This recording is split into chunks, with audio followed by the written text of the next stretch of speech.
In this video series, we are going to study science chapters of grade 10 SEE exams. Now we are going to study chemistry chapter classification of elements. Okay, we have been solving questions of set book, one of your set books. Now we are going to do group D. Okay, so table questions are there from this chapter, classification of elements, and table questions are important for examination point of view from this chapter. Okay, so you need to practice properly, okay, to answer these questions. Right now, question number 1: answer the following questions on the basis of table given below. A part of the table will be given. Yes, electronic configuration is given over here, and this is subcell electronic configuration, right? So questions will be asked and you have to answer them on the basis of this table. Now question number 1: what is the valency of A and B? So you need to see valency over here. A has electronic configuration 2 and 7. Okay, first cell 2, second cell 7. Okay, K cell, L cell, and B 2 8 1, first, second, third cell. Okay, look at the valence cell over here. In case of A, there are 7 electrons in the valence cell. So this particular element requires one more electron to gain to be octet, to become 8. Okay, so it will gain one more electron to be 8. Okay, and it will lose this electron to remain 8. Yes, so it will lose one electron, it will gain one electron. In both of these cases, valency will be 1. Valency will be 1. So valency can be calculated depending on how many electrons are lost, how many electrons are gained in chemical reaction, right? So over here in A, 1 electron will be gained. So 1 electron means valency 1. In case of B, 1 electron will be lost. 1 electron will be lost means valency is 1, right? So both of these have valency 1, right? The difference is element A is non-metal because it is gaining, and element B is metal because it is losing.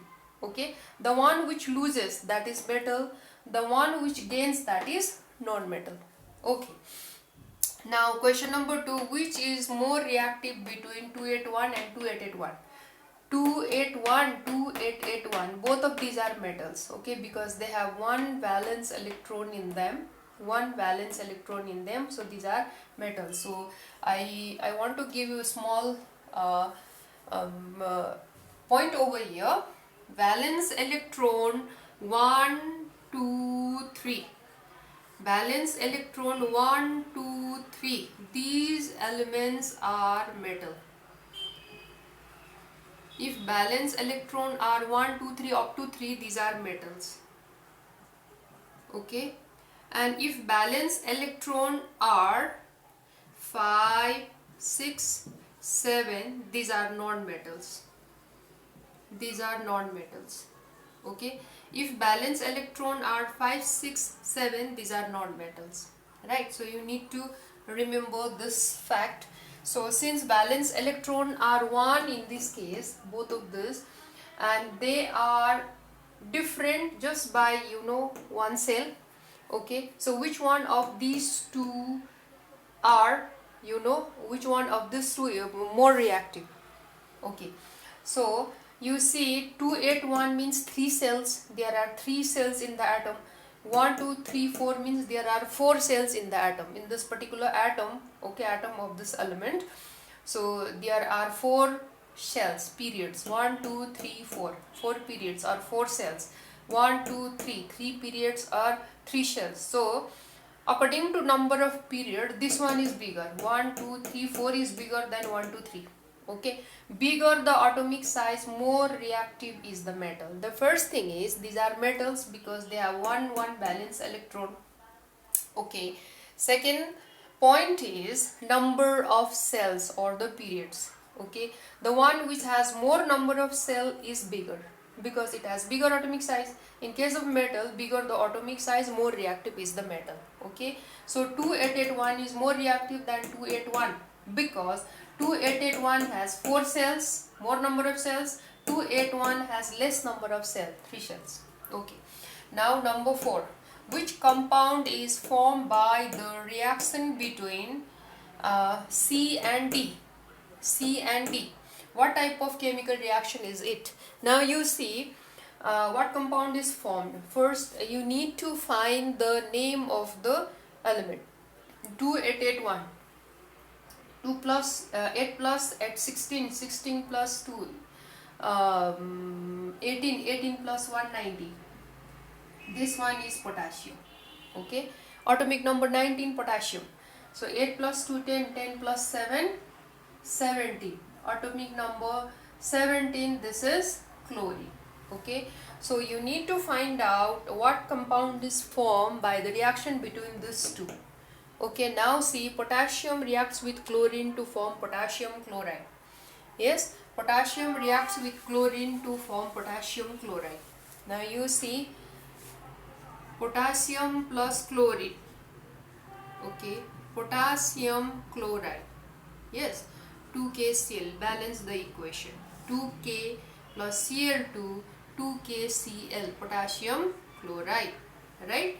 So potassium chloride is formed by the reaction between C and D. Okay, this is combination reaction. These two are combining with each other. This is combination reaction. Combination reaction. Okay, now with this we finish this question. Now number 2. Answer the following questions on the basis of table given below. This is subcell electronic configuration. Subcell electronic configuration. Number 1. Give names of the elements X, Y, Z. So whenever you have to name the element, you need to know their atomic number. You need to know their atomic number. Okay, atomic number is equal to electron number. Yes, and electron number can be found from here, from the power of these letters. These are the number of electrons, okay, present in each subcell.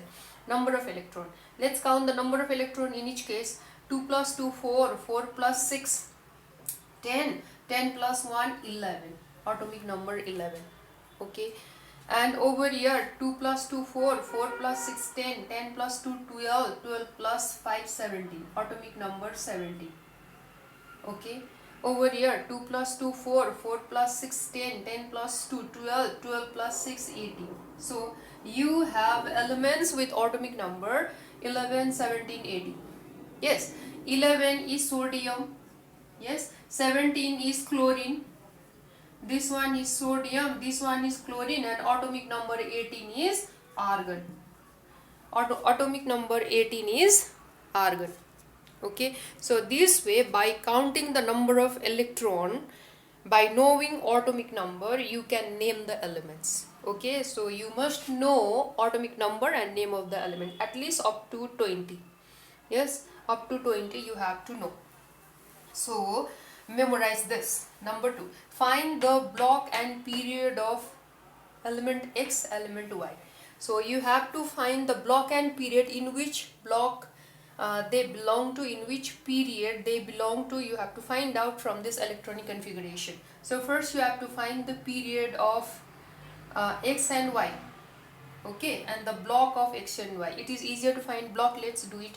Okay, block, whichever block they end at last. Okay, now you see in case of X, S block, last electron is in S block. That means it is S block element. Sodium is S block element. Y is, it is ending at P, that is why it is P block element. It is P block element. And if you have to find for this one, last one, it is also P block, because the last electron is in P. Okay, so S block, P block, you found the blocks. Now period, which period? It is easy to know the period. Supposing I am going to write this over here, 1s2, 2s2, 2p6, 3s1. Okay, now we have found the block. Block is S, whichever is the last one, that will be the block. So S block, right? Now we are going to find the period. Period is first period number 1, number 2 second period, number 2 you can see second cell second period, and this is third cell third period. So period 3, period 3, S block period 3, right? So block and the period. Now in case of Y also you can find out this one. Let's write this: 1s2, 2s2, 2p6, 3s2, 3p5, right? So we have found the block, that is block P. Now let's find out period. Period 1, this one first cell, period 2 second cell, period 3 third cell. This is also period 3. This is also period 3 and P block. Okay, so this way we find period and block, right? Now write valency and chemical nature of Z. Look at Z, it is argon, it is atomic number 18. Look at this one, 3 and 2, 8. Okay, look at the 3 cell, valence cell, third cell, valence shell. Okay, third cell. This one, 6 plus 2 is 8. 3s2, 3p6 means third cell, both are in third cell, and 6 plus 2, 8. That means this is octet. That means this is octet. So argon, since it is argon, it is an inert element. Inert element, it is group 0. Yes, so write valency if there are 8 electrons in the valence cell. Yes, valency is 0. 0 valency. This is 0 valency. Okay, let's write over here 8 electrons. 8 electrons in the valence cell. 8 electrons in the valence cell means 0 valency, which is argon. Okay, 0 valency, this one is argon, right?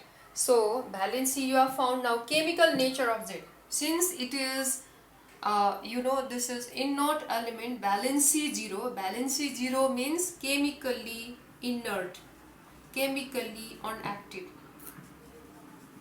chemically inactive.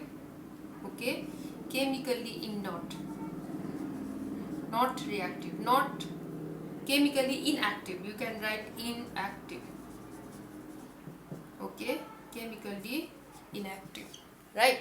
So write valency, valency 0, and chemical nature, this is not chemically active. So with this we finish the answers of this question also, and we'll do the remaining part in the next video.